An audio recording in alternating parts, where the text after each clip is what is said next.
Kila uchao Marekani, nchi ya utawala wa Donald Trump, kila siku kuna cha kugonga vichwa vya habari, na sasa ni ile taarifa kuwa Marekani inajiandaa kuwaondoa wafanyakazi wake na familia zao kutoka ubalozi wake nchini Iraq, pamoja na wale walio katika kambi za kijeshi nchini Kuwait na Bahrain. Hii ni TriGen Media. Mimi ni Samuel Viknes Andrew. Hatua hiyo inadaiwa kuwa ni kile kinachodaiwa kuwa hatari za kiusalama zinazojitokeza katika kanda hiyo. Kwa upande wao, maafisa hawajaeleza sababu za kuondolewa kwao. Hata kuna uvumi kwamba Israel ilikuwa tayari kuishambulia Iran. Duru mbalimbali zinaeleza kwamba huenda hiyo ndiyo sababu ya maafisa wa Marekani kushauriwa kuondoka katika eneo hilo. Wakati hayo yakiendelea, bado mjumbe wa Marekani katika Mashariki ya Kati, Steve Witkoff, bado anapanga kukutana na maafisa wa Iran kwa awamu ya 6 ya mazungumzo siku ya Jumapili.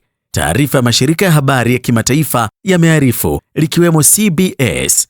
Afisa wa Wizara ya Mambo ya Nje wa Marekani alikaririwa akisema kuwa wanatathmini mara kwa mara usalama wa wafanyakazi katika balozi zao zote.